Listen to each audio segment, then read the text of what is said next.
To a brand new episode of the Dan Wottan interview, where each week I'll be bringing you some of the biggest names from around the world straight to your headphones. Subscribe now, because today, opening up about his life in hilarious, emotional and very revealing detail is the one and only Gary Barlow.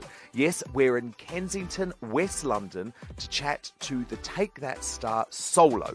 He joins the pod to discuss weight loss, Robbie Williams, the future of Take That, and even the Queen. You don't want to miss this one. Plus, he'll be taking on Shuffle, Delete, Repeat, Is This Your Life, and revealing the 5 songs that mean the most to him in the whole world.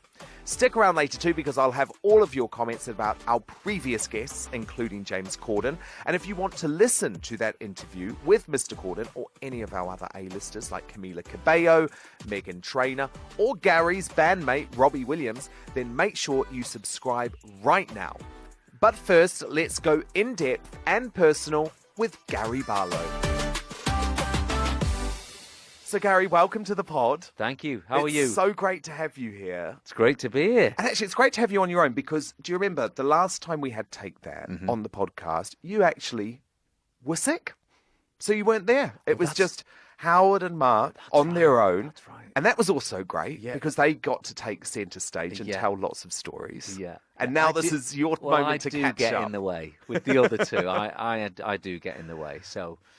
yeah, it's great to be back. Thank you. And obviously, you are getting to do a bit of solo stuff this year. I mean, you have one of the most crazy schedules in all of showbiz. That's well known with all of the work you do. But somehow you have found the time this year to put in the solo tour, which was really important to you, wasn't it? Yeah, do you know... There's often big breaks between our tours, like 18. I think it's 18 months till we probably tour again. And you know, I've gigged since I was 11, so the idea of not going on stage for 18 months, that's not for me. I love to perform live. In fact, I love it more now than I've ever loved it. So you know, the one thing I thought is, when I'm in Take That, we only ever play Manchester, Glasgow, London, and so I've gone a lot more regional with this tour. And they're very theatres, smaller theatres, the venues. Yeah. And obviously that meant it's impossible to get a ticket now as well. Well, you know, it's a different experience, this But that's is. great for you, though, isn't it? It's brilliant. I mean, it would have been bad if they didn't sell out, It'd you know? been really bad. Yeah, really bad. Nobody wants an empty theatre. But it means I can go to... areas of the country which we've never been before, and it also means that people get this experience of being in a beautiful theatre, being closer to the stage than they've ever been, and it's a different experience for me too, because I haven't got screens and dancers, and it's really me and the audience. And what's your relationship now like with your early material? Because am I right in saying that you're actually looking at potentially reinventing some of it and actually re-recording some of it? Yeah, I mean, on the gig, I'll do songs from last year, I suppose, and also I'll do songs from 1991 when we first started. So I do a whole cross-section, and we always knew that the record company wanted to release a greatest hits, and for most artists, I mean, we've all seen them over the years come out, they literally just contain the songs that we've all heard. And I think what's different with Take That is that you hear our songs on the radio all the time. So I think these versions, they're really asking for a little bit of an update. Not every song, but you know, especially the old songs from '92. And so we went to the studio late last year, and we started to look at what can we do to them. And what's happened is it's become a little bit like a journey. And in between the songs, we've put little bits of old interviews from like '93. And then, you know, for songs like Pray, we've done a completely new version where we've changed all the chords and we've done a new vocal. But for other songs, we've kept the vocal, but we've done new music. And so we've sort of mixed it up in a way that will make it interesting for fans who have just come to the party, think, oh, I'll check this out, and it's something different. But fans who've been with us for years, they'll think, oh, this is the song I love, but it sounds like it's been refreshed. And so it's like Take That, but not as we know it. I think so, and it's not been done before this, so we know we're treading in an area where we don't want to destroy people's memories, but we just want to give them a little flavour of today in the way it's mixed. But That's a great idea, though, in the era of streaming. yeah, Because the thing is that when I want to go and listen to Take That's greatest hits, I can listen to it at any time now That's because it. there's an amazing playlist. This is Take That with Yeah. basically all of your big hits right there. So I think it makes a lot of sense to do a greatest hits in that way. yeah, and also for us, if I think of a song like Sure, we put Sure up, and we listened on different systems than we used to, so Yeah. there was no real bass in it. Yeah. And so all of a sudden we can now make it sound like it was mixed like a song that was mixed yesterday, and it just brings it to life. All of a sudden the vocals and it just came to life, and so we thought, we've got to do this with the whole record. So it's been a really lovely exercise in looking back. But this does mean you do always have about 10 different projects on the go, doesn't it? Yeah, I like working. I love what I do. You're busy because you love what you do, Yeah. and I think if you do love what you do, you want to do as much of it as you can. Shuffle, delete, repeat. So now, Gary, this is Shuffle, Delete, Repeat, where you have to choose between this week your own solo hits. Okay. So we're going to go... There's not that many of these. Well, we're going to go right back Okay. to begin with, to 1996. Wow. So the choice one is Forever Love. Yeah. Now I'm deep inside love, I'm still breathing. She is holding my heart in her hand. Then from the year later, Love Won't Wait. Mm-hmm. Love won't wait, forever and a day. And then we flash forward to 2013 with a great tune, Let Me Go. Fly high, let me go. That sky will save your soul. So, Gary, which would you shuffle, which means, it's all right. Which would you repeat, and which do you want to delete? I'd repeat Let Me Go. I still love that song. Such a I still great love to song. perform that song. You always put it near the end of the set because all the audience dance and go crazy. I would shuffle Forever Love just because at all my solo shows I play that. So I've played it a lot of times, and I would definitely delete Love Won't Wait. Why's that? Well, it wasn't my song, that, and I always struggled with the idea of, it was just never felt natural to me to sing cover versions, and we've done cover versions. We did Relight My Fire and It Only Takes a Minute, Girl. Somehow they felt more fun than this, but I was kind of in a way forced to do it by the record company, so I've always had a bit of a love-hate relationship. Absolutely. I guess when you do your solo shows, there must at times be moments of reflection when you think back to those difficult times Yep. in the late 90s. Yep. Do you think that has made you so much more, I guess, number one, grateful, Yep. but number two, always conscious of the fact that actually we're lucky to be working in this industry? Because you did have that absolute low, which in fairness, some artists do have, but not everyone, Yeah. and not everyone also gets the chance to come back after one of those lows either. I always felt when we first came out in the 90s, I felt extremely lucky. There was no question by the end of the 90s, I felt like I'd been owed all this. It just felt like I thought it was going to go on forever. So it was an enormous shock to me when it all came to quite a sudden end. So quickly. It was There was just a turn astounding. and- yeah. How quickly it was like, okay, we've finished with you, we're going to go on to someone else. And it basically was like based on the chart performance of one single. Yeah. That is the most shocking thing about it now, looking back. Yeah. I mean, it just felt like I couldn't believe it. I was 25 and I'd lost my job, really. That's what it was.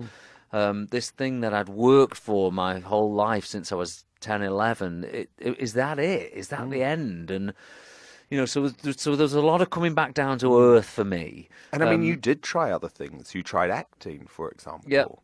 Yeah. I really wasn't very good at that. Oh, come on. It wasn't. Heartbeat may not be the best training ground, though, to become a serious actor. I must be honest. I got a check the other week, and You're and kidding. oh no, I did. And when they repeat heartbeat, you get a check because you've acted in it. And I'm going to put it in a frame, this check, because the check. Get ready, everyone. The check was for 92 pence. I mean, like the envelope, even the stamp. That repeat at 2 a.m. on ITV3. I know, or gold. I think it was gold it was on. Oh, that's amazing. But yeah, you probably don't want that to be seen by too many people. not now, really. anyway. I did find it funny, though. I thought it paid off in the end. Absolutely. No, I mean, it absolutely did. But I guess the point being that actually, you know what, it always feels to me like with all of these things that you do, you are grateful, but you also love it. I do love Which it. is not something you get with all pop stars. Yeah, I do love it, and I needed to go through that. It wasn't my life wasn't balanced. It was my head was in if you'd have known me at that period, it's a different person than the person I was, and I needed to learn that lesson.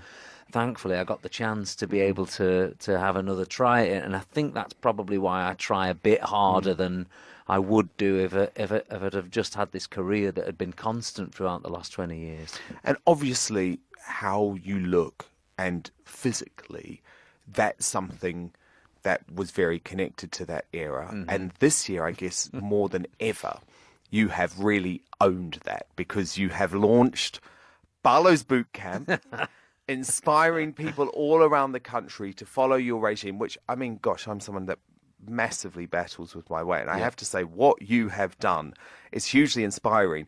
But my goodness, Gary, you have crazy willpower, don't you? I do have good willpower, but listen, I battle with my weight still. I feel it when a pound goes on. I know when a pound's Well, you're gone one of on. these people like me. You put on weight very, very easily. Yeah. And you love food. I do love food. So for you to totally change your lifestyle and diet, that is an overhaul, right? Yeah. But I needed an overhaul. And the other thing that I realised, and just to go back to the Instagram and Twitter, the campaign I've been doing, is that I got to a point where I realised I don't know anything about food. I'd never learnt about what food did. And some people are lucky they don't have to know. Right. They just, eat and they get on with their life. To do. So how did you learn it? Was it self-taught? Pretty much. And, you look at what's on YouTube and, I follow a lot of people who are into this. And of course, there's definitely a balance with it. I'm probably a little bit too obsessed with it all. There's probably a balance I should find. Because you've lost 5 stone from when you were at your heaviest, which is an extraordinary amount of weight. Yeah, that was 2000. I've lost it sort of very gently over a long period. I lost a lot of weight. 2003, I was 17 stone 2, I think. And I lost about 3 stone very quickly and then put a stone back on quite quickly. And then I realised, hang on, this is just going to be like this. I don't want my life like this forever, where I do 1 step forward and then 2 back. And because I think that's actually probably more unhealthy than being overweight, is to keep losing and gaining. But that is what most people do. And actually, I don't know if you've seen, there's been a big controversy over the last few weeks about this whole idea of celebrity diet DVDs and the fact that people do these extreme weight loss measures and lose a lot. Yeah. But then obviously the inevitability is they put it back on. And the word diet is the word that's, to me, that's because I'd done every diet under the sun, and I just couldn't work out why this was continuing to happen. And it's because you're on a diet. You're telling yourself you can't do this, you can't do that. And for me, when I think, right, it's the new year, I'm going to start, I'm going on tour in April, I'm going to really get down to it. The first thing I do is sit and make a list of the things I should eat more of. So if you start there. That's a good idea. And we all know what we should eat more of. But if there are things you love that you want to eat more of, then that can work. Now, obviously there'll be a lot of people who say, yep, that's fine, but Gary, you can get chefs to prepare all of your meal backstage at the concerts. I mean, for someone who is listening to this and is potentially having to work, so you make your own food every day. And is it expensive ingredients? Definitely not. Definitely not. I mean, obviously, how long's a piece of string? Do you shop at Waitrose? Do you shop at Asda? I don't know where anyone's shopping, but you're talking about vegetables. You're Yep. talking about a piece of chicken. You're not talking about Yep. expensive things here. It's not Yep. cooking with buckets of Yep. butter, and you Yep. know, it's sensible Yep. eating. And the other thing that these diet books never go into is portion size. And if we're all honest, and I don't want to go on about this too long, this is my if we're all honest, worst thing. we Yeah. all eat Of too course, much. of course. We all eat too much. And you don't need it. You don't But need it's it. so nice. Isn't it just? Isn't it just? But I actually think this is a great thing for you to talk about because the demand, and I know this is why you did it on social media, Yeah. because you genuinely had so many people, Yep. guys and girls, Yep. sometimes for their husbands, Yep. saying to you, Gary, how have you done it? Yeah. Because there are so many of us in this modern day world where you're eating such terrible food that genuinely want to know. So, I mean, I think, and maybe you've considered this, but why don't you do Barlow's Boot Camp as a DVD or a book? Well, I don't need to because I've got Instagram Yeah. and Twitter. So And you think now and that's it's how you free communicate? because I don't want to be Make money from it. my business is music. I want to tour. I want to make records. I Yeah. love that, and I get paid for that very nicely.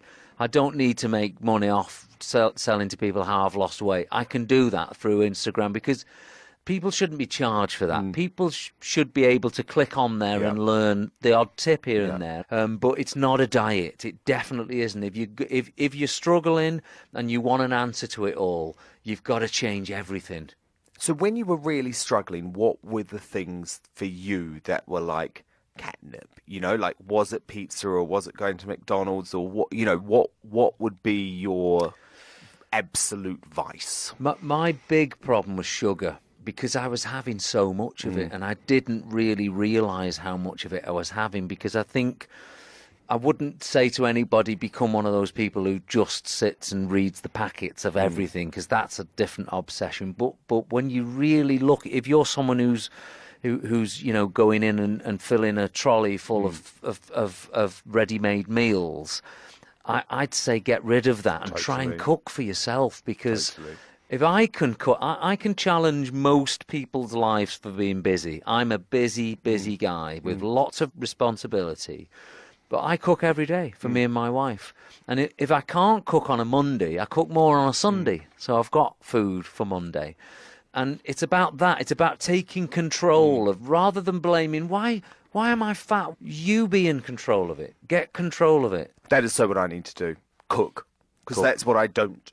Do you ever fall off the wagon? I mean, you know, is there a moment where you'll be at 2 a.m. and be like, you know what, I just have to go to that drive-through McDonald's or have a Big Mac? Or do you have to be all or nothing? I'll tell you my falling off the wagon, it's drink.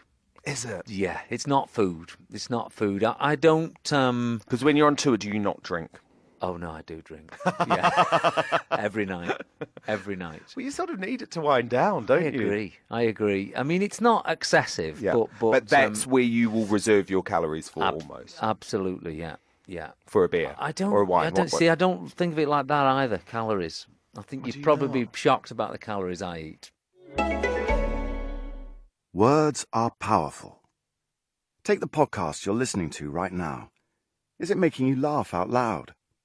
Maybe you've just closed your eyes with satisfaction. That satisfaction you feel when you learn something new. Or have you just inched forward? Each week, I'll be asking my guests about the 5 songs that are closest to their heart. So it could be a song that made you want to become a star, or maybe one that reminds you of a lost family member, because we all have those songs, don't we, that bring back certain Sure, memories. And I'm so excited to know your 5. So what is the song to kick it off? I'm going to kick it off with Elton John's Your Song. I hope you don't mind, I hope you don't mind that I put down in the words how wonderful life is while you're in the world. 1971, the year I was born. This really led me to playing the piano. When I heard it, I couldn't work out what was making this amazing noise, but I knew I had to make music like this. Great choice. I'm still trying to make music like this, unfortunately.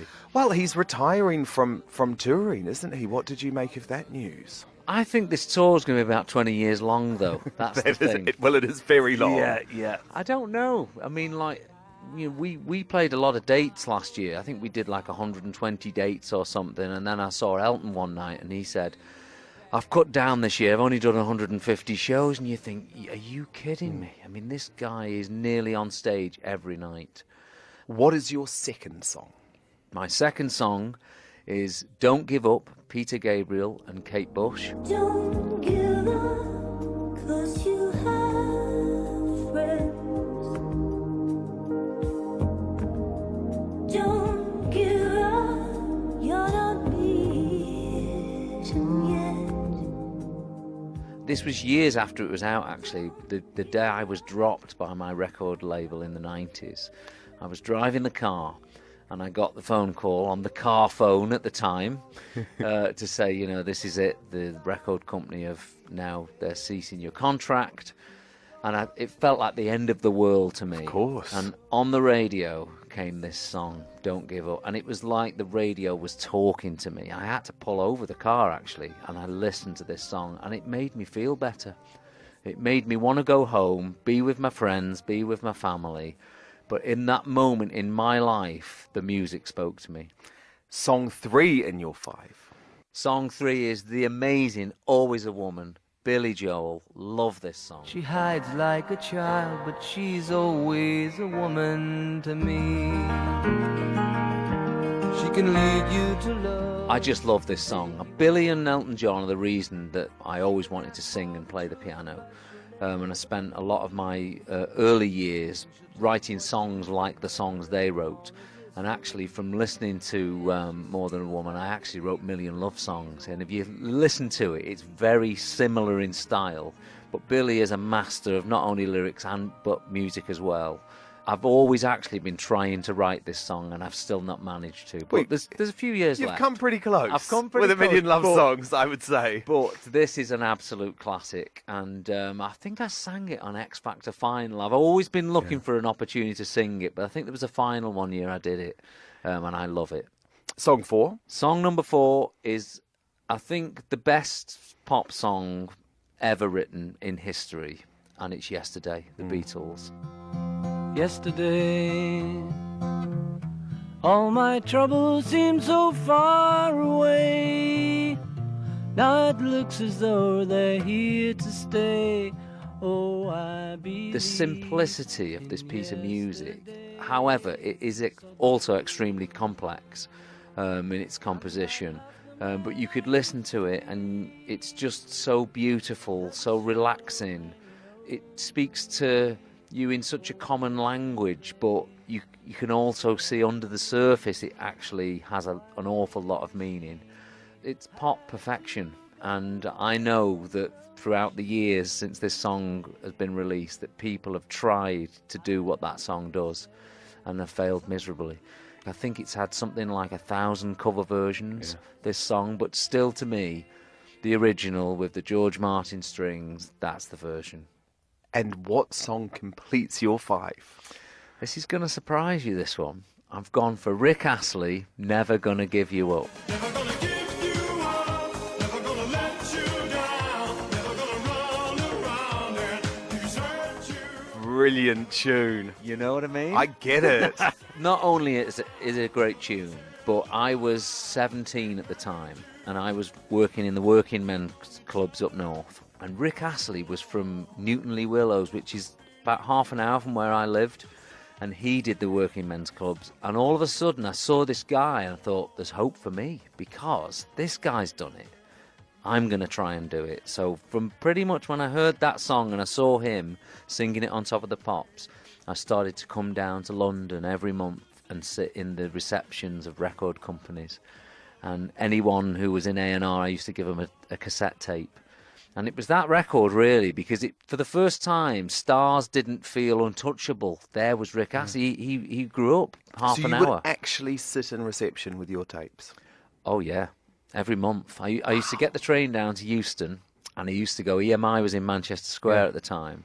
I'd go between EMI. There was also BMG, which is down near Putney.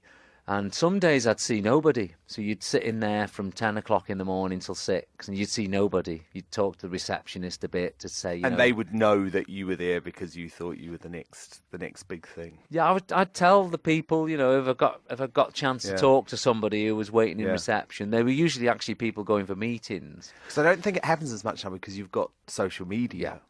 So That's I right. love that sort of actually sitting there. Yeah, well, I actually used to go to Rocket, was Elton John's publishing company, was behind here.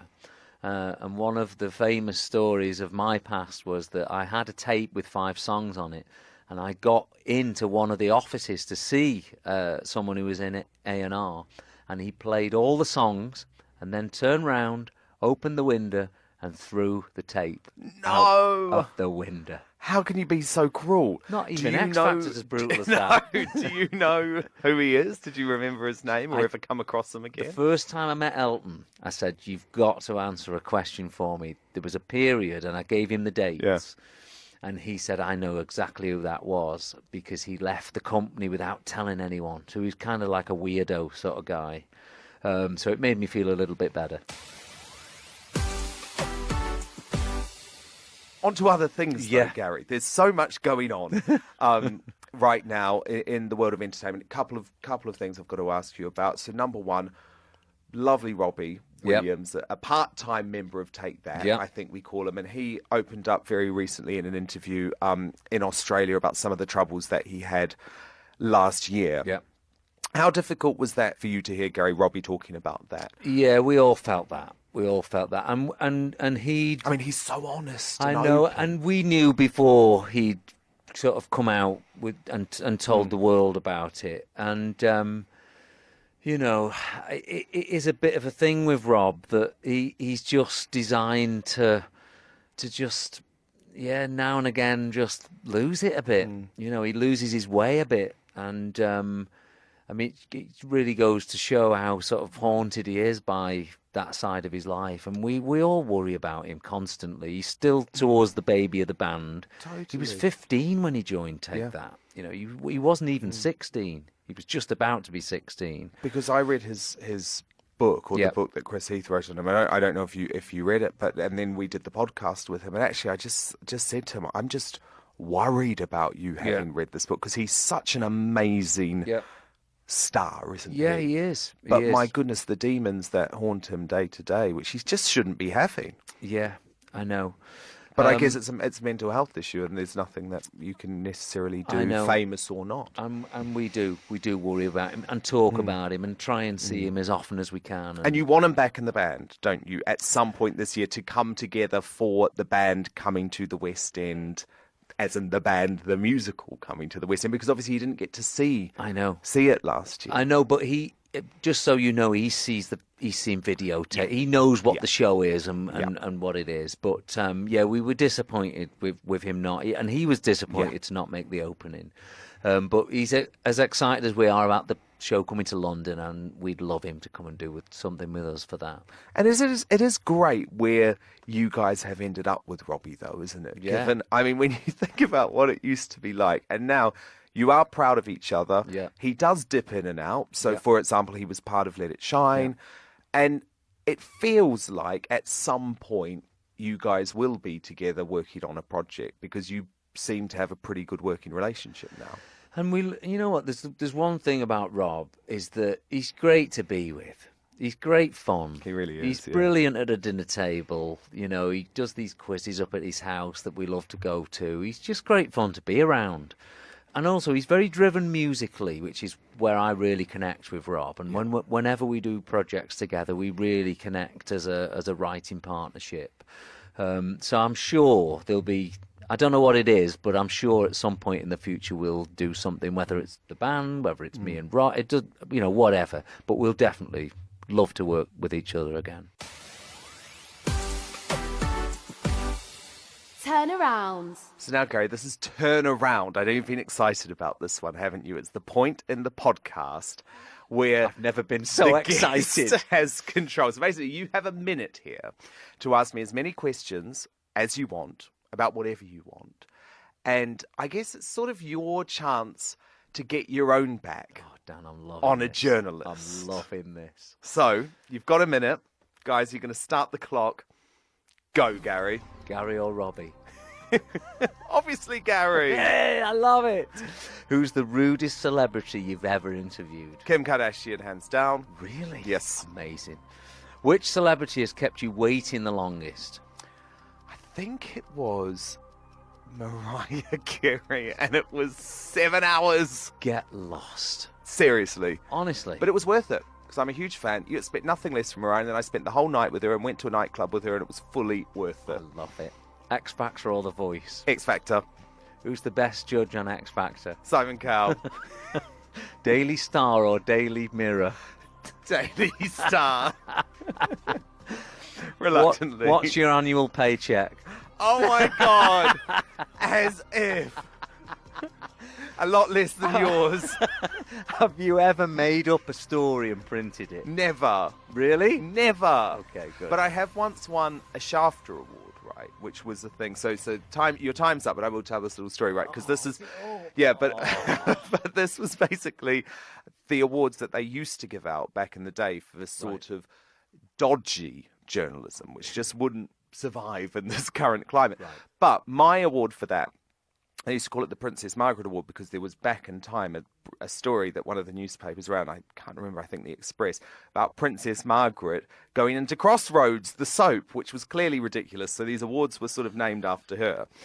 And my scoop was for the fact that I claimed I had the world exclusive first review of the Spice Girls comeback single. Okay. And I printed the lyrics and all of that type of thing. I had heard it, and it was a song that they had recorded, but it sadly wasn't the one they chose to release. Oh, I see. So I got that wrong. But it wasn't made up. It just wasn't Right. So basically, you'd done it, and someone had changed their mind at the last minute. Yeah. Actually, that's not the single now; it's this But one. they should have released that single, because then Friendship Never Ends actually didn't go on to be a big hit. So actually, they made a bit of a mistake there. So anyway, Dan, I there you go. loved that. It should actually be 5 Should be minutes 10 long. minutes long. Yeah. Of course, everyone this week, it feels like in the country, talking about Ant McPartlin and the struggles that he is currently really having to tackle head on after that terrible drink driving incident on Sunday. He's obviously, again, someone who you know a lot through the industry. What was your take on what happened? I'll be honest, I don't really know what happened other than the details. And I think, again, it's the same as Rob. I think everyone just wants the best for him. I think it could have been a lot worse than it was. Thank God no one got really seriously hurt. But I just want him to get better, because I think we've all grown up seeing those guys on TV. They're like a fixture every few months. I love to watch them. They're incredibly funny. So, yeah, I send the best to him, really. And also, just one more other person I need to ask about is, of course, Peter Kay, who had to cancel his tour, which was a huge shame. Obviously, you are very close to him, I believe, or at least have been. Are you in touch with him still now? I am. Yes, I am. And how's he doing? I think he's all right. Yeah, he's a very private man. Peter no, he is. And the other thing I'd say about him is he is absolutely 100% committed to his family. But I know he's all right. Now, you have quite a surprising bromance with Cliff Richard, right? Yeah. And you went on holiday Recent. with him last year. Yes. No, I'm not. I didn't go on holiday with him. Or there was some type of picture that you shared of each other. So this is a recent bromance, right? Tell me how it all came about. Well, I'd never met him before. And when I was doing the Diamond Jubilee, I had to ask the Queen what she'd like this concert to be, and one of the only act she asked for was Cliff Richard. Oh, that's incredible. So I met him on that, and actually I didn't tell him. I don't remember telling him that it was her request. So anyway, he came and did it. He was so gracious, did his thing. And he must have met the Queen numerous times. Hundreds of times, I think. But yeah, we were on holiday in Barbados, and I thought, I'm sure Cliff Richard lives here. So yeah, literally phoned a friend of a friend, and they said, come and have dinner at the house. And I said, I must tell you something that I'd never told you about. And I told him about the Queen, and he actually had tears in his eyes. Well, you would. Amazing, isn't it? That is, I mean, because, to finally find out that the Queen actually is the fan of one pop star, I know, and it's I Sir know. Cliff. Yeah. It's just brilliant. Brilliant. Okay, but that's why people assumed you were actually on holiday together, because Sadly, you were both not in together. Barbados. But we had a lovely evening with him. He's brilliant. I mean, my mum saw Cliff supporting the Beatles, I think, in the Cavern the in thing. like 1964 He or is something. one of those legends, and we don't have that many Yeah. who are still going strong Yeah. anymore. I'm obviously with Ken Dodd, Yeah. passing away a Yeah. couple of weeks ago, and Yeah. it's like Yeah. it's great to have those people with that heritage, isn't it? Absolutely. Around the same time, Gary, you also By the revealed- way, yes, you'll like this. I was watching Cliff like a hawk when he ate his dinner. Thought, this guy's been in shape all his life. He looks He amazing eats even like a now. bird. oh God, Honestly, of course he does. He does. It's the only way to do it, isn't it? He does. It is He the doesn't eat only much. way to do it. He doesn't eat much. Firsts. Who was the first person you were starstruck by? Kenny Dalglish. First album you purchased? ABBA. It's the one with the Arrival. Great album. My favourite ever album, actually. First person you talked to today? My daughter, Daisy. First thing you do in the morning? Stretch. Get out of bed, stretch, and then clean my teeth. First concert you attended? Was Duran Duran, 1984. Is it true, Gary, that your lovely wife turned down a proposal from you to renew your vows? No, It's true not at all. Not true at all. Did you hear about that rumour? I didn't. No. But I talked about it in an interview without talking about it to her because it was on my mind. So are you wasn't- gonna do She it? wasn't that happy about that. Listen, I'd love to do it. I think. Yeah, I'm trying to think. We're 19 years, I think. Married. So maybe for the 2 So decades. maybe for the 20. And speaking of weddings, Prince Harry, Yep. Meghan Markle, do you know either of them? I've met Harry a few times. I know him. I don't know her. So you haven't been invited? Well, I'm playing at the Palladium that night. I know. I Gutted. know. Gutted. Not you that would- I'd have been invited. No, but you're known for your wedding performances, That's aren't you? true. It's like, if Yeah, you want anyone to it's perform true, at your it's true. wedding, it is Yeah. Mr. Gary Barlow. Lasts. The last argument you had? Oh, my goodness. Oh, I'm not a good arguer.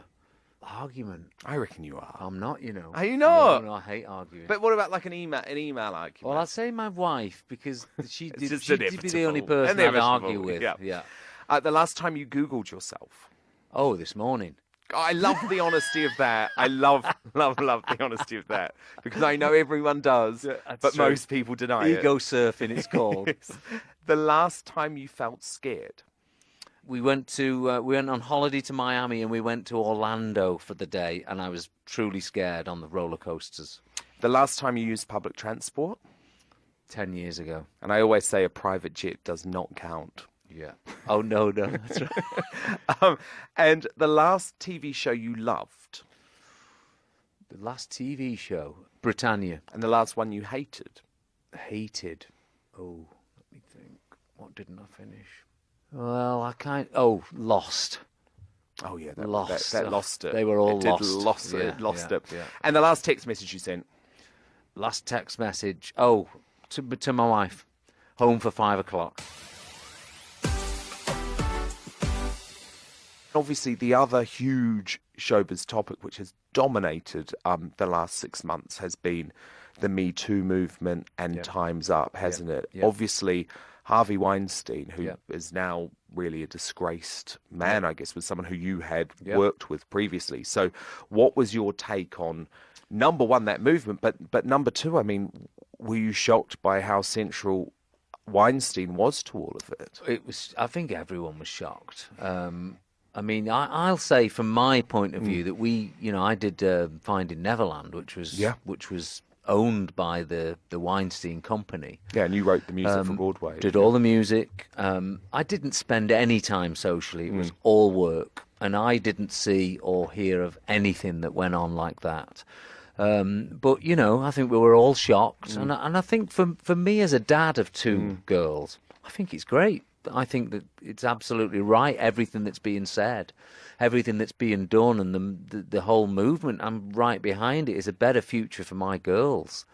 That is. So, on that side of it, I see it as a very positive thing. And obviously, you guys as a band have always been very respectful of women, haven't you? Well, I mean, look at us. I mean, women have been the centre of our career. And it's been a long time before the men came along for us.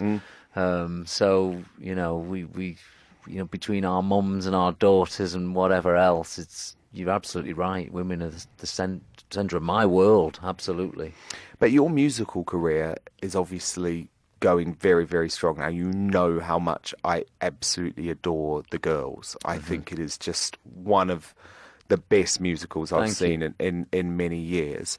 So you obviously had that in the West End, but now the band is coming to the West End. And obviously this is a weird one because usually maybe the West End would get to see something like that earlier, but you're following the sort of pattern that you used with The Girls, which tell me if I'm wrong, but you sort of hone it around the country and you make it great and perfect and the actors all work together and get to know each other and then you bring it for a big West End launch, which for the band is going to happen the Haymarket Theatre, I believe, just before Christmas and the run up to Christmas. It's like a special 6-week event.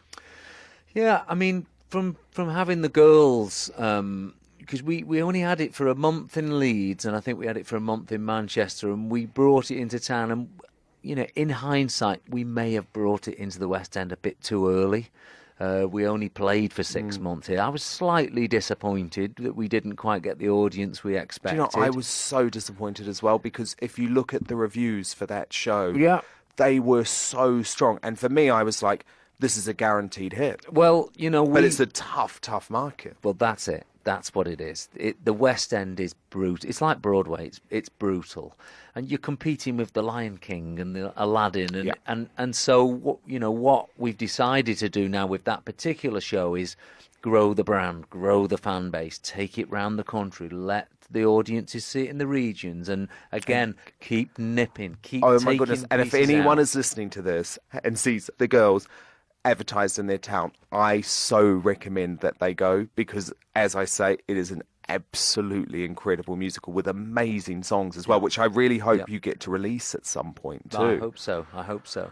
Well, from learning about that show, I applied that then to the band. I thought, right, we're not coming to the West End. You're not going to rush it. This is a brand new musical, like Calendar Girls is. It's a brand new British musical, and these things take a long time. If you look at, I looked back at Blood Brothers. Blood Brothers only lasted for 9 weeks in the West End, and then they decided 3 years later, let's tour it. Let's take it on tour. Then it came back to the West End and stayed for 20 years. And that's my plan, really, for Calendar Girls. And hopefully the band, we are dipping our toe into the West End at Christmas. We'll be there for I think we're doing 50 shows over Christmas. But I'm taking it out again then. Then it's going back into the regions. Is this your life? Your early passion for music came from watching Top of the Pops and seeing the 80s electronic band Depeche Mode. Yeah. True or false? True. You're a self-taught pianist. True? True.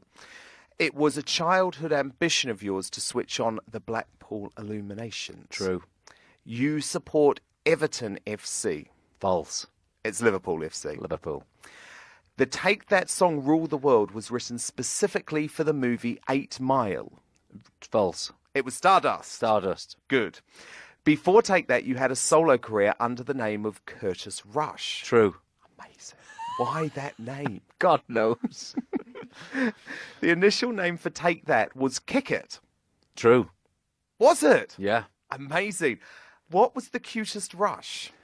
It was a false story me and Mark made up to make it appear like we knew each other before the band. Brilliant. You had a cameo role in Star Wars The Phantom Menace. True. I thought it was The Last Jedi. Oh, it was. It was the last film that was out. Yes, sorry, The Last Jedi. sorry. The first song to enter the top 40 on the UK singles charts was Promises. True. The last single. Your first single. song. True. Yes. True. And you washed your hair for the first time in 14 years last year. True. You tweeted that news in January 2017. How many washes have you had since? None. Even though you've had it dyed? No. No, only with water. Incredible. Yeah. Well, it's Yeah. looking great. Yeah, thank you.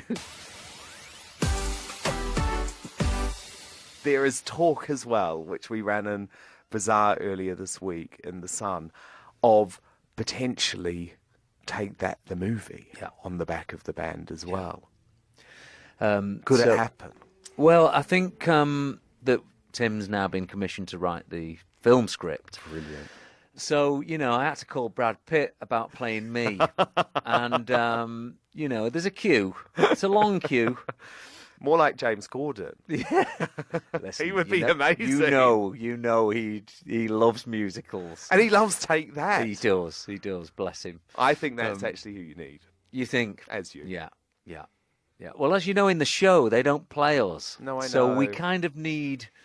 No, I Anyway, know. But you know what I mean. You know where we're up to with this. We're script, we're hoping to Yeah. film middle of next year. And the out guys year. are amazing. The guys who you found on the show, the BBC show Let It Yeah. Shine, are amazing and Yeah. definitely worth seeing as well. So maybe they Absolutely. could even do the movie. Absolutely.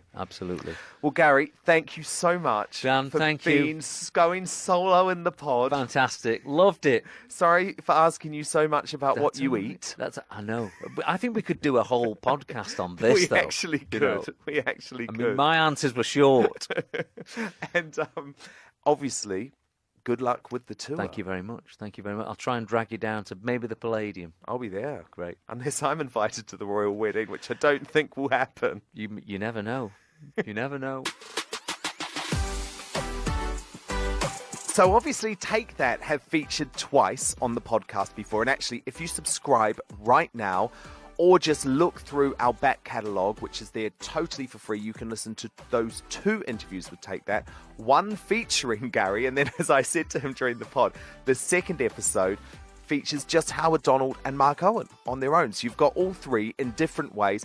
Plus, of course, Robbie Williams. I did an amazing podcast at the end of last year inside Robbie's house, and he was so open about all of those struggles and demons that I was just chatting to Gary about just then. I have to say, though, my favourite line from that entire podcast was Gary's, I think, huge revelation about the Queen. So he's booking this massive concert where he can literally get any artist in the world to perform for the Queen's Jubilee.